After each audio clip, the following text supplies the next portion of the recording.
wabarakatuh. Allahumma shalli ala sayyidina Muhammad. صلاة الله وسلام على من أوحي القرآن وأهل بيته الكرام وصحبه ذوي القرآن. صلاة الله وسلام على من أوحي القرآن وأهل بيته الكرام وصحبه ذوي القرآن. سلام الله والرضوان على من عظم القرآن بقلب خالص النوى محب الراغب القرآن فطوبى من تعلم وبعد علم القرآن. صلاة الله وسلام على من أوحي القرآن وأهل بيته الكرام وصحبه ذوي القرآن. جودا وخاشعا ومفهما معنى القرآن وعاملا جميع ما حوى وما اقتضى القرآن وفاز من تكلم مع الرحمن بالقرآن. صلاة الله وسلام على من أوحي القرآن وأهل بيته الكرام وصحبه ذوي القرآن. سنجبى سنخبى شفاعة من القرآن سنحظى سنحظى جنان منزل القرآن فيا إلهنا اجعلنا من الأهالي في القرآن. صلاة الله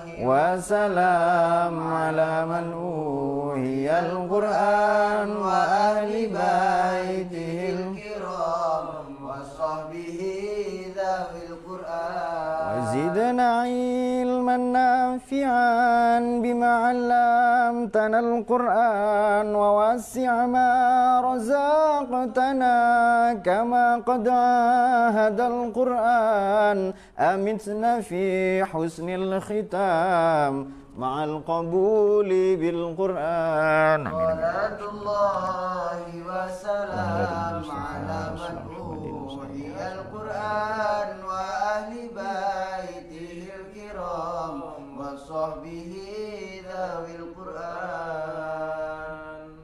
Al-Fatihah. Alhamdulillahirabbil alamin arrahmanir rahim maliki yaumiddin.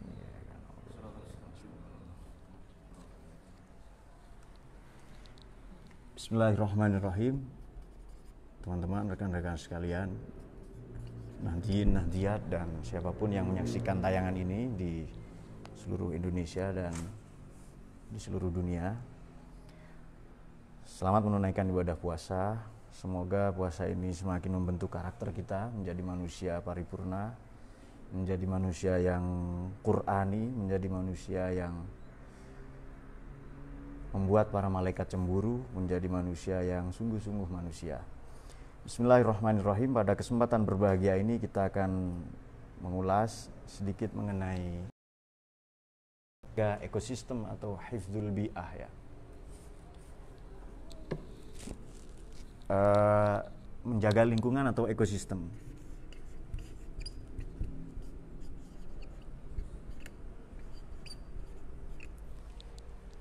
Baik.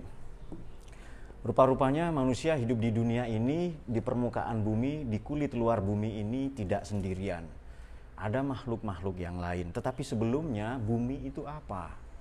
Di mana tempat kita berlindung, bernaung, dihamparkan rasa aman, rasa nyaman untuk kita bertempat tinggal, berdomisili, bercocok tanam, menikah bahkan, ini yang ditunggu-tunggu para jomblo. Bumi yang kita diami ini rupa-rupanya Al-Quran sekurang-kurangnya dalam banyak kesempatan ya, sekurang-kurangnya di Quran ini bumi dengan sekian variannya disebutkan lebih kurang 446 kali. Ada yang misalnya ja'ala lakumul ardo firasyan, Aku jadikan bumi ini hamparan. Meskipun bumi ini bulat, tetapi oleh karena daya tarik ya yang ada di bumi ini, maka seolah-olah bumi ini rata sedemikian rupa. Namun yang juga tidak kalah penting dari 446 sebutan itu, ada ayat yang berbunyi ja'ala lakumul ardo zalulan. Jadi ja'ala lakumul ardo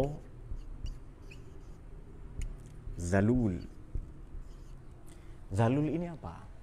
Allah menjadikan bumi selain firosh juga zalul. Zalul ini seperti binatang tunggangan. Ia jinak.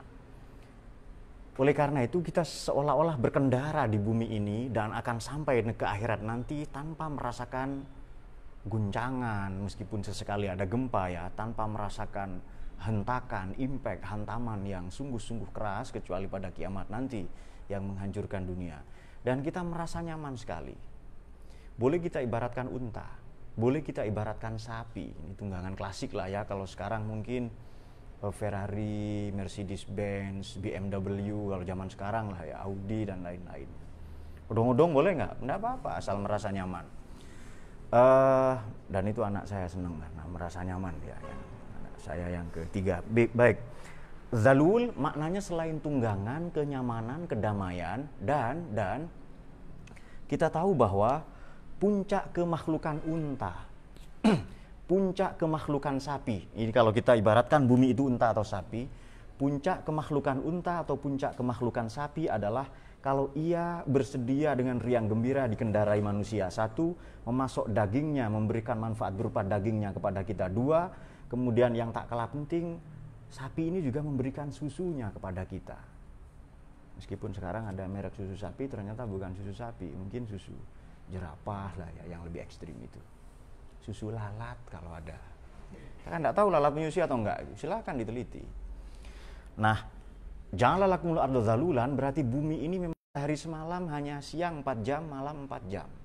Jadi bumi sebelum 100 tahun yang lalu belum siap untuk dihuni manusia.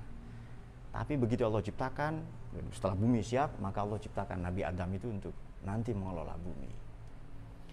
Dan menurut sementara pakar, bumi ini yang luasnya lebih kurang 510 juta kilometer, ini tidak terlalu besar dan tidak terlalu kecil. Kalau terlalu besar, pasti nanti akan banyak benda-benda kosmik.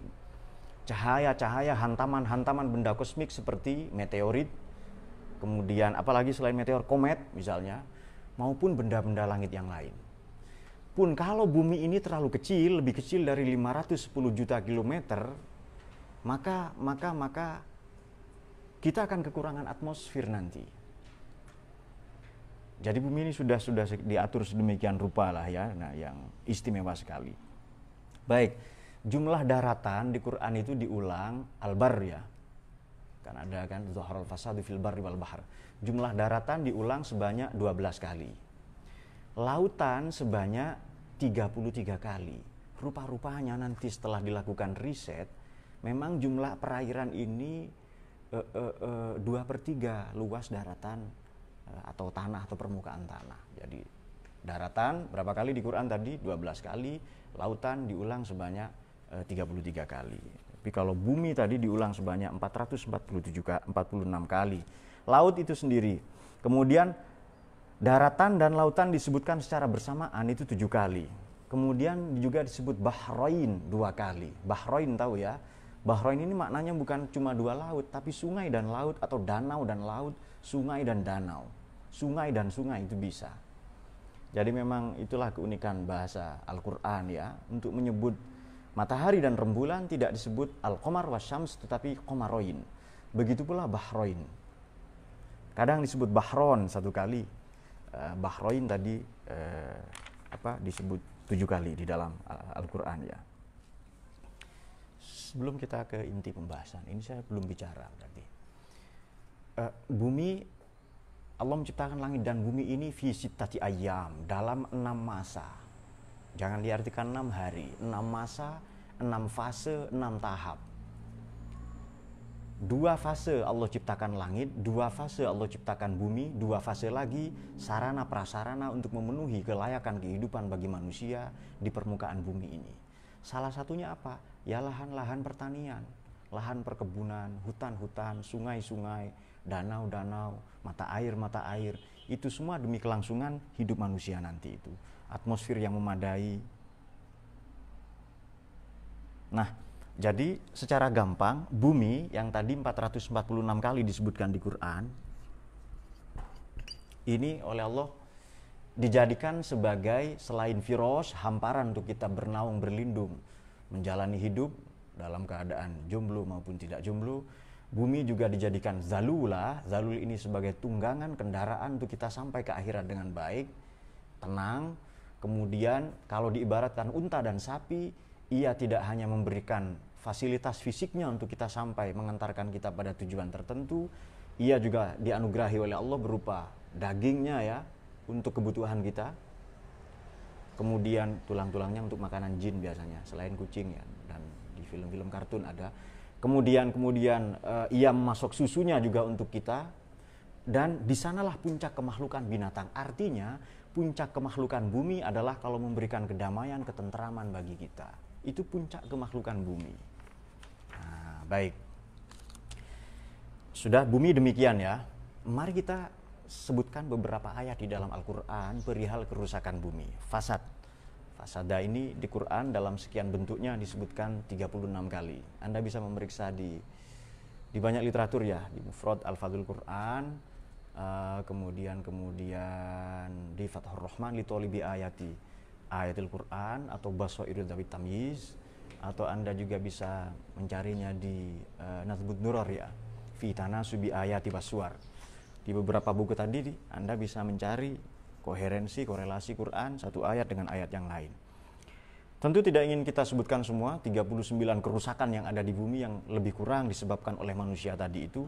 Kita hanya sebutkan beberapa. Nomor 1, Bismillahirrahmanirrahim, di surat Al-Baqarah ayat 11 dan 12. Wa idza qila lahum la tufsidu fil ardi qalu innama nahnu muslihun.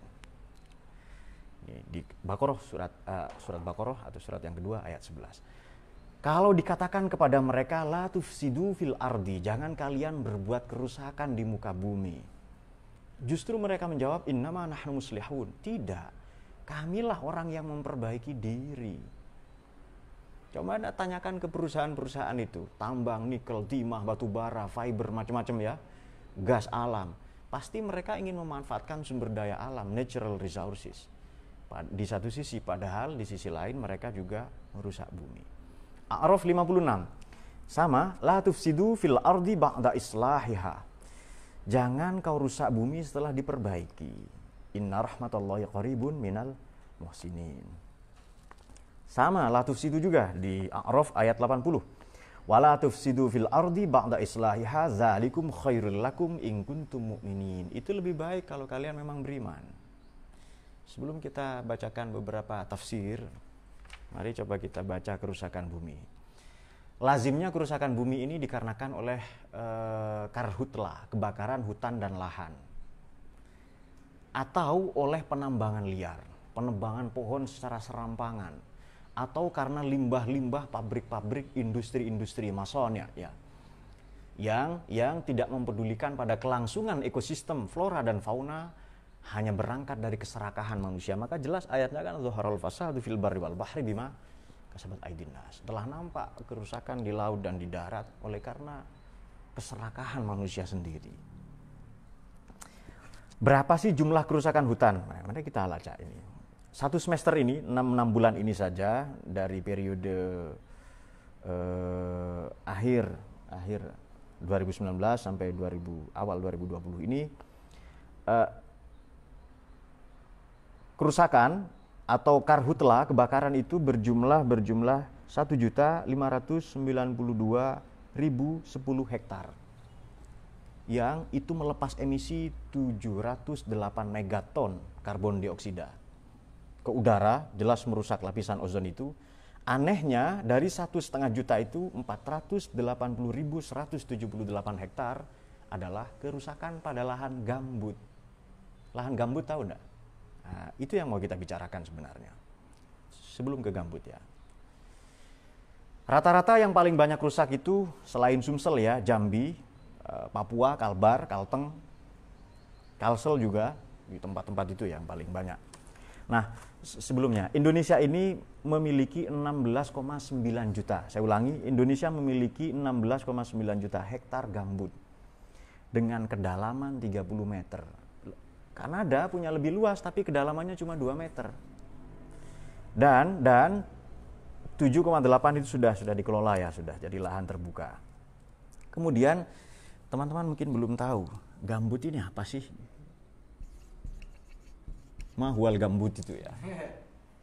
Gambut itu tanah atau lahan basah ya. Lahan basah yang terbentuk dari sisa-sisa tanaman, tumbuhan, ranting, daun-daun yang setengah membusuk, tidak mengalami dekomposisi secara maksimal, kemudian di tengah-tengah pembusukan itu ia menampung banyak air, kuota air lah ya, sehingga nanti menjadi simpanan atau beberapa tempat kan defisit air di Indonesia, ia menjadi simpanan bagi kita, bagi kelangsungan hidup. Dan tanah yang menyimpan sisa-sisa tumbuhan, dedaunan, flora fauna, sebagian tulang-tulang bangkai binatang itu tidak mengalami humifikasi secara lengkap atau belum menjadi kelak ia menjadi fosil ya. Ia tertahan, terbendung di satu tempat lalu menjadi lahan basah, dan ini menjadi sumber energi di satu sisi, bisa untuk listrik ya. Kemudian juga bisa dipanen nanti untuk kebutuhan yang lain ya. Misalnya selain sumber energi, ia juga sangat bermanfaat pada kurun geologis tertentu, ia akan menjadi batu bara. Nah, sekurang-kurangnya 3 manfaat penting dari lahan gambut ini. Jadi lahan basah, lembab, yang endapan banyak tumbuhan tadi itu di tanah, ia menyuburkan tanaman di satu sisi, kemudian mengurangi potensi kebakaran hutan dan lahan. Ia juga bisa dijadikan, apakah ada negara yang menjadikan ini sebagai sumber atau pembangkit listrik? Ada, salah satunya di Finlandia yang paling besar, Topila Power Station, itu di Finlandia ya. Jadi pembangkit listrik tenaga gambut itu sudah ada. Kemudian flora dan fauna, ekosistem, atau sekurang-kurangnya kehidupan hayati ini tidak terganggu meskipun pada jarak misalnya radius 1 atau 2 kilo ada pabrik, ada pemukiman, kemudian ada ya persebaran penduduk. Tapi manakala ia dilindungi atau berada di lingkungan lahan gambut tadi itu, binatang-binatang tidak terganggu. Biasanya kan begitu manusia membuka pemukiman, binatang terganggu. Indonesia itu punya sampai kedalaman 30 meter. Nah, belakangan kebakaran hutan dan lahan juga berimbas kepada itu. Kemudian penambangan, kemudian usaha manusia yang industri misalnya yang tidak peduli atau tidak ramah lingkungan. Dalam bahasa Jürgen Habermas, ini disebut hanya kecerdasan mekanistik. Ini disebut kecerdasan industrial, bukan kecerdasan yang humanistik. Misalnya begini, orang dengan kecerdasan mesin, dengan kecerdasan industri, ya yang penting ini jalan selesai saya bangun mall di kota tertentu, keuntungan saya berapa? Tanpa mempedulikan dampak kemanusiaannya bagaimana, dampak ekonomi atau kerusakan tatanan ekonomi lokal berupa pasar-pasar lokal itu bagaimana, dampaknya pada pendidikan itu bagaimana, dampaknya pada kebudayaan bagaimana. Ambil contoh kecil Malang ini kota kecil, ada 11 mall. Mau ngapain 11 mall di situ? Satu mall ini berada di tengah-tengah kampus Brawijaya, kemudian apalagi UM, kemudian UIN ya, kemudian sekolah teknologi itu ITN. Itu satu mall itu, saya tidak mesebutkan mall apa itu. Itu jelas berdampak, Pak. Itu hanya pakai kecerdasan kecerdasan industrial. Kecerdasan mekanistik yang yang penting mesin-mesin saja itu. Tidak mengacu kepada kecerdasan humanistik, tidak mengacu kepada kecerdasan yang memanusiakan manusia. Begitu pula industri yang akan kita alami nanti. Nah, sekurang-kurangnya berdasarkan riset atau kajian BNPB ya, Badan Nasional Penanggulangan Bencana, semester kemarin ini saja parah. Misalnya begini, kebakaran hutan dan lahan menyebabkan satu daerah di Indonesia hanya mengalami musim hujan 2 bulan. Coba musim hujan 2 bulan itu. Yang seharusnya nanam padi itu setahun 3 kali, sekali saja kurang. Karena sekurang-kurangnya butuh 3 bulan musim hujan untuk menanam padi itu atau jagung. Kemudian ada yang musim kemaraunya berarti 10 atau 11 bulan. Ada yang musim hujan hanya gara-gara kebakaran hutan dan lahan. Biasanya perusahaan-perusahaan sengaja membakar itu untuk membuka perkebunan sawit dan lain-lain. Nah, itu keserakan manusia.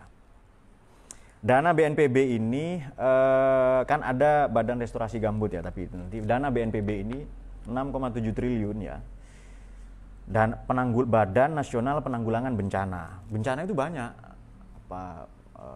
Banjir, kemudian tiang lazim ya, kemudian tanah longsor, gunung meletus dan lain-lain. Tetapi itu kan bencana alam. Ada bencana bikinan manusia yang sengaja hutan dan lahan tadi dibakar tadi itu. Jadi dari 0,67 triliun itu 3,7-nya habis untuk perbaikan, konservasi, mereservasi kerusakan lahan dan hutan gara-gara gambut tadi yang banyak terbakar tadi itu. Nah, sehingga semakin setiap tahun rawa-rawa kita ini menyusut. Daerah dekat rawa-rawa itu kan lahan gambut sebenarnya. Jadi kalau diinjak, tanah ini seolah-olah amblas tetapi sangat kuat. Dan itu sangat baik sebenarnya untuk kesuburan tanah. Oleh karena itu Indonesia dijajah lah ya, karena tanahnya yang sangat subur tadi itu. Tidak hanya baik manfaatnya. Oleh karena itu begitu kerusakan hutan dan lahan ini mengalami titik nadirnya, 2015 ini bencana kebakaran paling parah sampai tersebar ke negara-negara tetangga kita. Nah, begitu bencana, begitu malapetaka, begitu kebakaran hutan dan lahan ini mencapai puncaknya tahun 2015, kemarin nyaris menyusul itu 2019 akhir itu ya. Anehnya untuk kawasan Indonesia ini kerusakan lingkungan yang ia juga ada polusi udara. Anehnya ini mengantarkan Indonesia pada negara nomor 5 di dunia yang tingkat kematian manusianya gara-gara polusi udara oleh karena kebakaran hutan dan lahan nomor 5 di dunia. Nomor satu Tiongkok ya, Cina penduduknya 1,3 miliar, 2 India penduduknya 1,2 miliar. Di Cina 1.500.000 orang mati gara-gara kebakaran hutan dan lahan, polusi. Di India 1 juta, penduduknya 1,2 miliar. Nanti yang ketiga Nigeria, yang keempat Pakistan, yang kelima Indonesia. 150.000 orang mati gara-gara polusi udara. Walhasil Indonesia negara yang tidak layak huni karena kerusakan alam, kerusakan lingkungan. Dan itu disengaja. Bukan karena gunung meletus atau gempa misalnya. Itu kan tidak sengaja kan. Ada gempa yang disengaja, katanya gempa di kamar. Itu gempanya para pengantin baru, para jomblo tidak usah tahu ini. Allahumma sholli ala sayyidina Muhammad. Allahumma sholli wa barik alaihi. Nah, itu beberapa fakta yang kita alami di Indonesia itu ya. Fakta-fakta yang mencengangkan, yang miris sekali. Jadi sedikit saya singgung ya. Dari tahun kemarin luas kebakaran karhutla, kebakaran hutan dan lahan 2019 itu 1.592.010 hektar. 400 artinya sepertiga, 480.178 hektar diantaranya lahan gambut yang rusak. Itu bisa, belum kerusakan laut, belum penggunaan plastik, Indonesia nomor 2 aja setelah Cina. Belum lagi sampah-sampah yang tidak sampai ke tempat pusat atau tempat pembuangan akhir. Wah, ini berbahaya sekali. Jadi kita ini negara konsumtif, tidak peduli kepada ekosistem. Baik. Coba kita tinjau dari perspektif ayat tadi, wa idza qila lahum la tufsidu fil ardi qalu innama nahnu muslihun. Itu Suratul Baqarah ayat 11. Mari kita buka tafsir At-Tabari. Beliau wafat tahun 310 Hijriah. Ibnu Jarir At-Tabari, ini orang Tabaristan, beliau ulama yang membujang atau jomblo sampai meninggal. Anda boleh tiru, ini salah satunya. Banyak ya, selain Imam Nawawi, Ibnu Taimiyah gitu ya. Kalau boleh dikatakan ulama, kalau enggak sarjana saja. Ibnu Taimiyah, kemudian siapa lagi? Rabi'atul Adawiyah. Banyak sekali. Wakilah Imam Ghazali juga. Ulama-ulama jomblo yang keren lah ya. Anda enggak apa-apa kalau mau jadi jomblo seperti mereka. Kata Imam At-Tabari, la tufsidu la tu'su. Jangan bermaksiat. Li fasad, atau berbuat kerusakan. Fasad itu apa? Kata Imam At-Tabari adalah al-maksiyah. Itu maksiat. Maksiat ini bukan hanya pada Allah ya, juga pada zalim, pada sama manusia, pada lingkungan. Kemudian fakana fasaduhum zalika maksiyatullahi. Li'anna man asallahu fil ardi wa amar bi maksiyatihi faqad afsada fil ardi. Li'anna aslahal ardo was sama bitta'ah. Kebaikan tatanan, normalnya tatanan di dunia, di langit dan di bumi adalah kalau manusia taat. Nah, taat kepada Tuhan berarti kita taat dalam tidak cerdas ya, beragama. Taat kepada pemerintah berarti kita taat bernegara. Taat kepada aturan itu loh, selain aturan Allah itu. Nah, mereka yang tufsidu fil ardi itu sebenarnya mereka bayangkan ya. Di tengah-tengah ekonomi Indonesia dahulu, saya tidak sebutkan tokohnya lah ya, ada salah seorang tokoh mantan menteri menyebutkan begini, seandainya Indonesia ini tidak dikorupsi di sektor perhutanan, di sektor laut, hutan, dan sumber daya mineral, saya ulangi, ini kata seorang tokoh ya, saya tidak sebutkan, seandainya Indonesia ini former ministry, menteri yang di masa yang lalu ya, seandainya Indonesia ini tidak korupsi di sektor hutan, laut, kemudian sumber daya mineral, maka Anda tidak usah kerja. 265 juta orang Indonesia tidak usah kerja dan ia akan mendapatkan gaji 15-30 juta per bulan, tidak usah kerja. Betapa kayanya alam kita ini kalau tidak dikorupsi loh ya. Sekarang hitung banyak yang mati kelaparan, kekurangan, atau pendapatannya di bawah $2 misalnya, termasuk orang miskin. Kalau banyak, itu kan pemerintah hanya pakai data-data saja itu. Apa kemiskinan teratasi 6%. Buktinya banyak yang masih miskin itu. Nah, ini bukti juga lagi-lagi bahwa kerusakan-kerusakan itu, kerusakan sistemik, keterlanjuran sistem yang berlaku di Indonesia ini salah satunya dilakukan oleh orang-orang pintar atau oknum-oknum pemerintah tadi yang bermaksiat ya. Mari kita coba buka tafsir Al-Kasyaf Zamakhsyari, wafat 538 Hijriah. Fasad itu maknanya dua. Nomor satu, la tufsidu tadi itu ya. Nomor satu adalah khurujus syai' an hal istiqamatihi wa kaunihi muntafi'an bihi wa tanqiduhu as-shalah.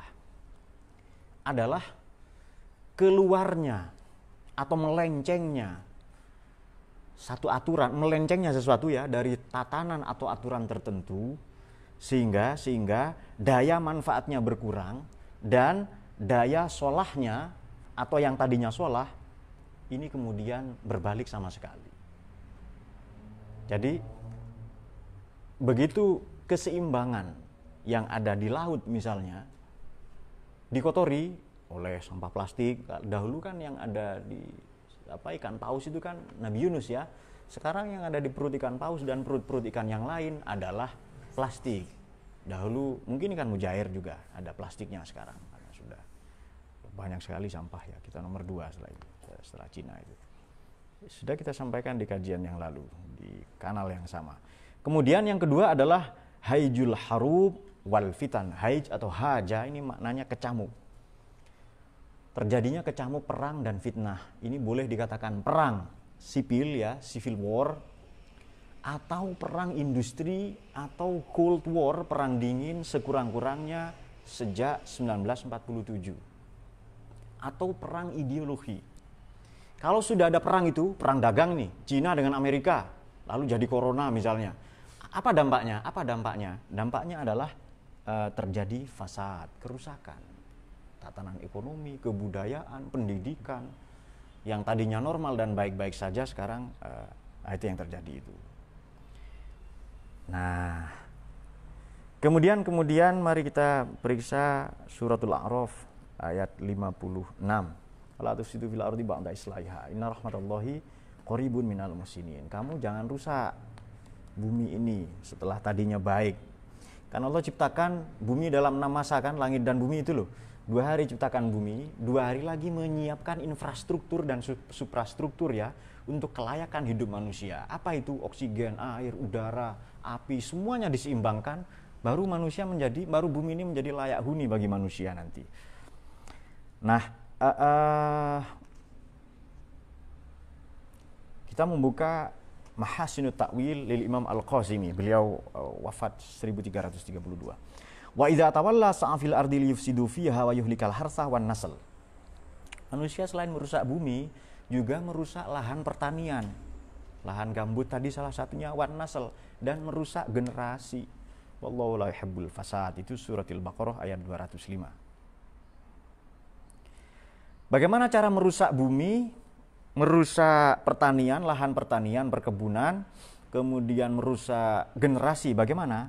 Bidkhalis syubahi fi qulubil muslimin wa bistikhrajil hayil fi qulubihi li taqwiyatil kufri. Pertama adalah memasukkan propaganda, menancapkan subhat-subhat, menancapkan ketaksaan, ambiguitas. Ketaksaan ini bahasa Indonesia, tapi jarang kita pakai. Ada di KBBI ya, boleh dilacak. Menancapkan ambiguitas, memasukkan propaganda, menggelindingkan hoax, disinformasi berita, tsunami hoax dan lain-lain. Tujuannya apa? Supaya nanti masing-masing kita bersifat konsumtif, tidak produktif. Hanya memakai, membeli, tidak menanam, memproduksi. Akhirnya apa? Ya generasi kita rusak, generasi kita manja. Air yang kita minum sudah berpenyakit itu. Beras yang kita makan sudah mengandung kanker dan lain-lain. Belum lagi ikan. Semua sudah diracuni.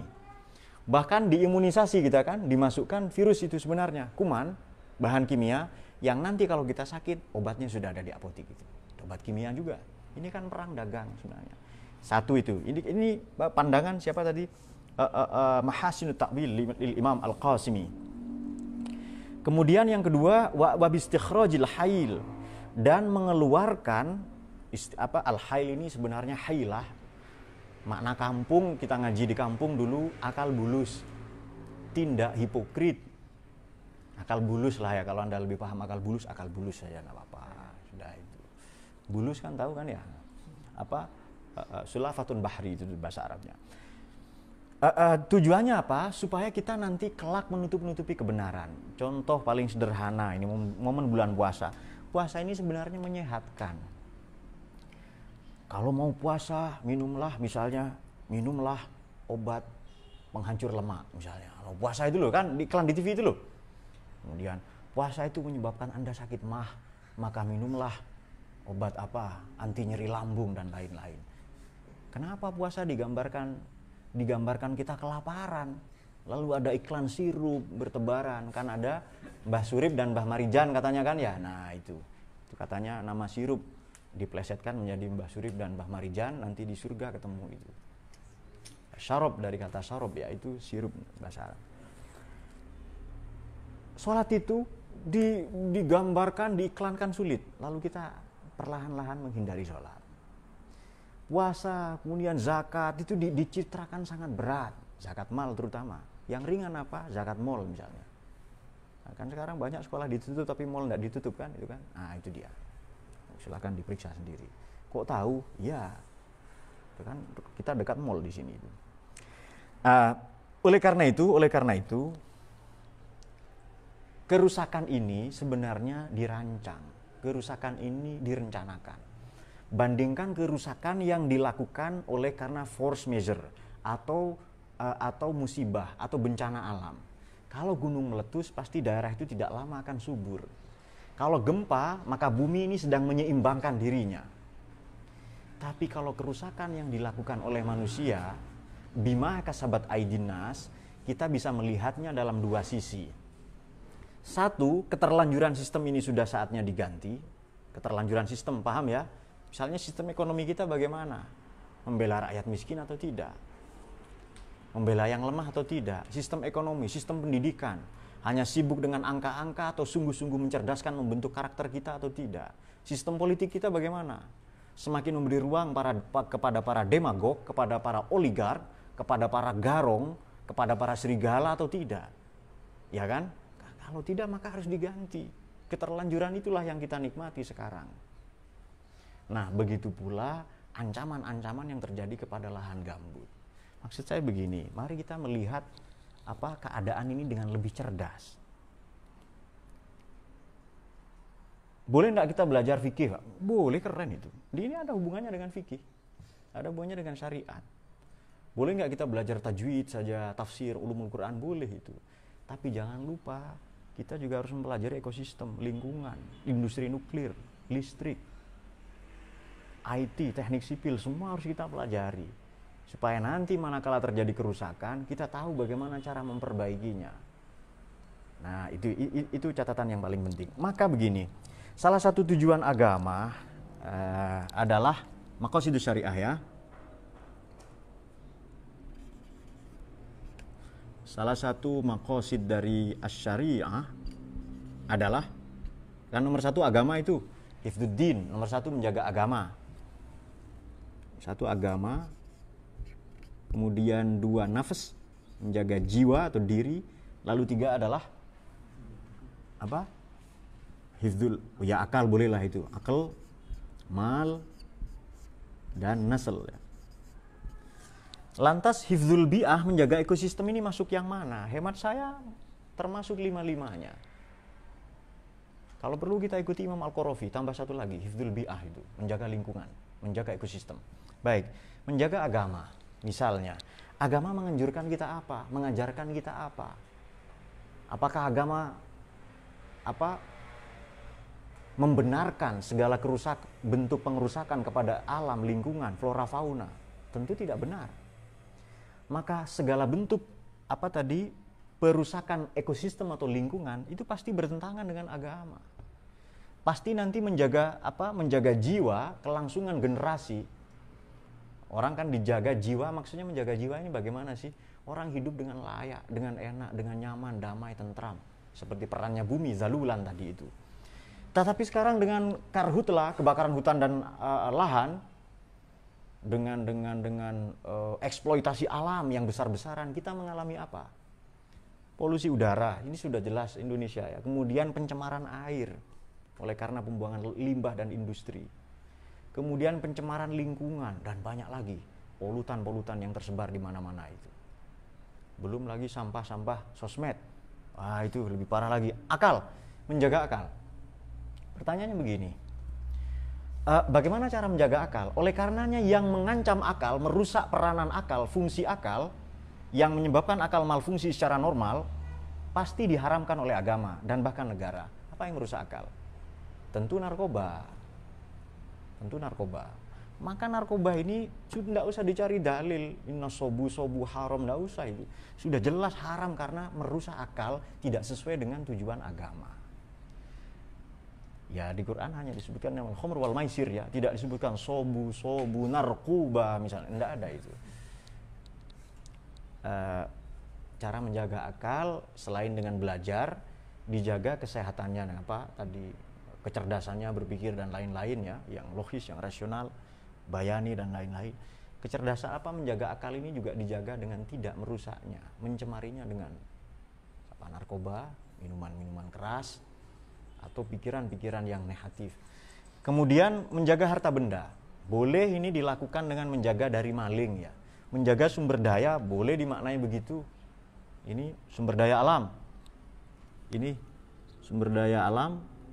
Ini sumber daya manusia. Ini infrastruktur sumber daya agama misalnya. Ini juga sumber daya manusia. Paling banyak sumber daya manusia ini. 1, 2, 3. Sumber daya manusia semua. Menjaga harta benda ini juga dijaga, jangan lupa sedekah, zakat, infak, jangan lupa itu. Bukan hanya dijaga dari maling tok itu. Keberkahannya juga dijaga. Bahkan menjaga generasi. Yang tadi bagaimana ayatnya tadi itu? Wa idza tawalla sa'a fil ardi liyufsida fiha wa yuhlikal harsa wan nasl wallahu la yuhibbul fasad. Di surat Al-Baqarah ayat 205 tadi itu. Maka jelaslah kini bahwa kerusakan ini yang direncanakan oleh manusia ini tidak hanya merusak kita generasi sekarang ini, bahkan merusak generasi-generasi yang akan datang. Nah, oleh karena itu, anjuran dari Badan Restorasi Gambut, kita sekurang-kurangnya melakukan 3 hal. Nomor 1, merevitalisasi kembali peran lahan gambut tadi di tengah kerusakan, di tengah-tengah karhutla ya, kebakaran hutan dan lahan. Kemudian yang kedua, memanfaatkannya sebagai sumber daya energi ya, listrik.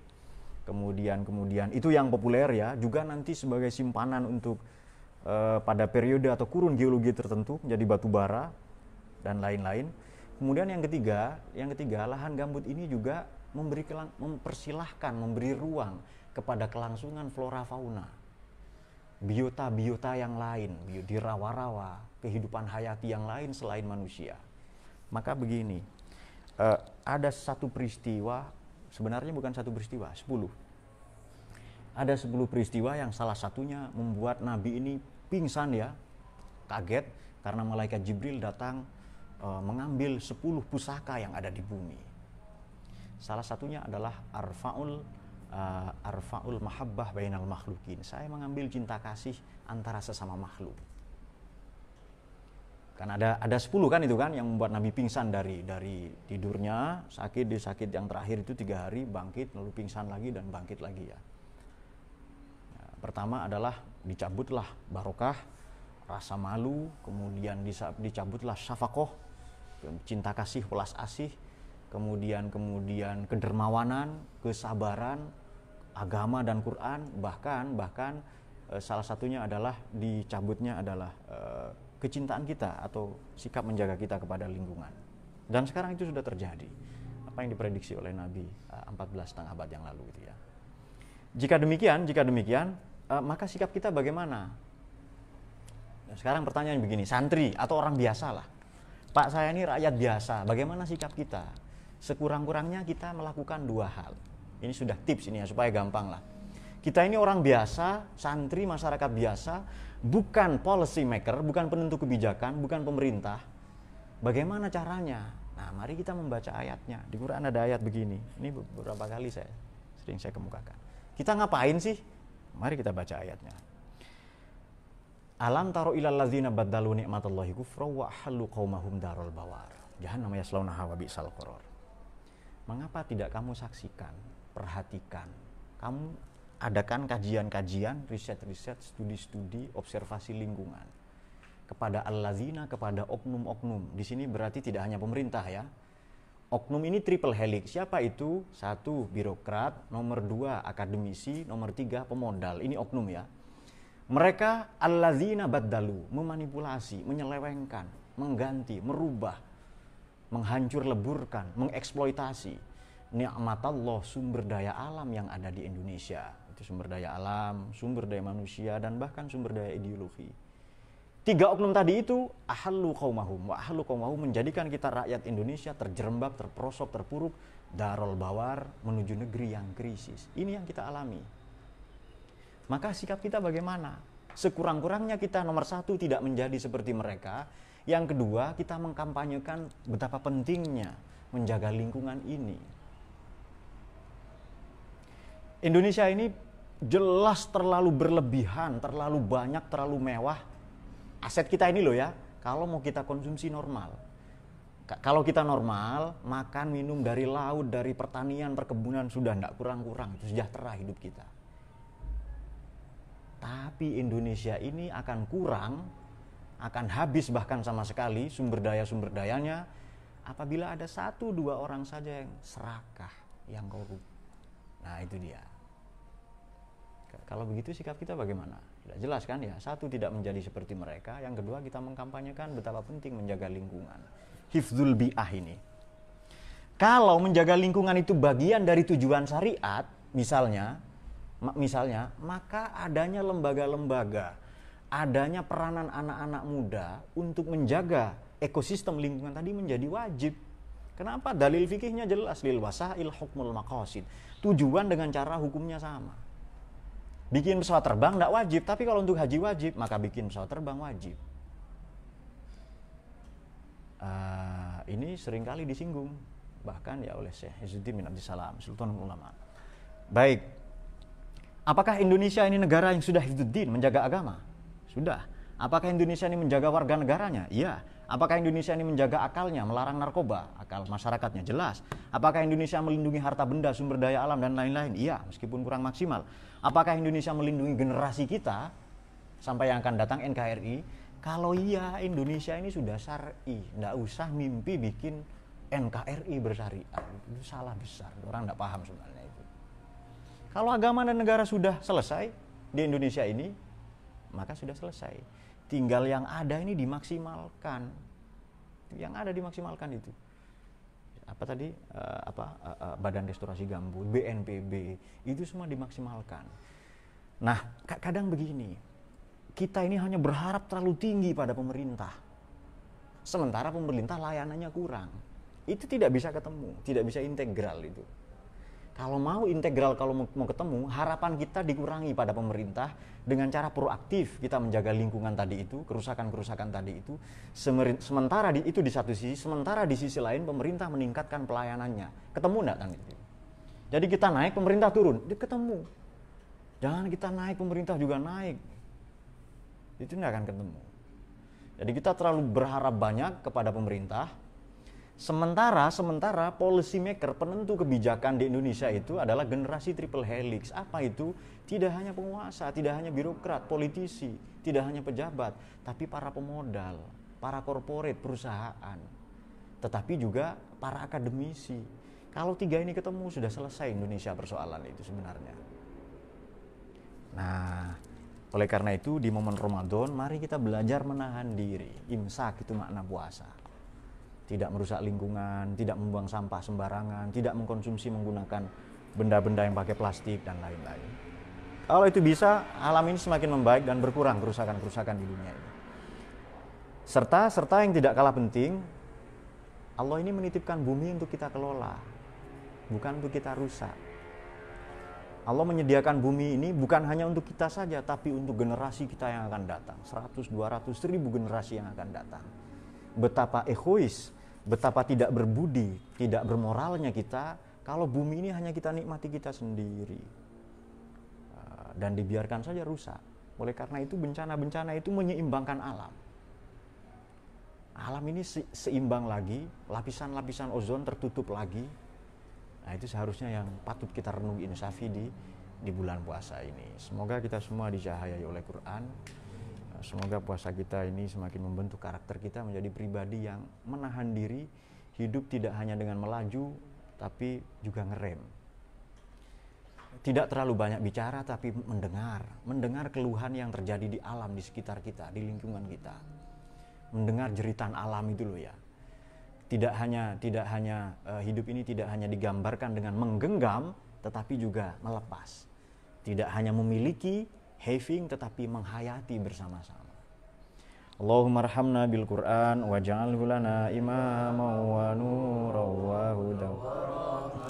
Allahumma zakkirna minhu ma nasina wa 'allimna minhu ma jahilna warzuqna tilawatahu ana al-laili wa atrafan nahar.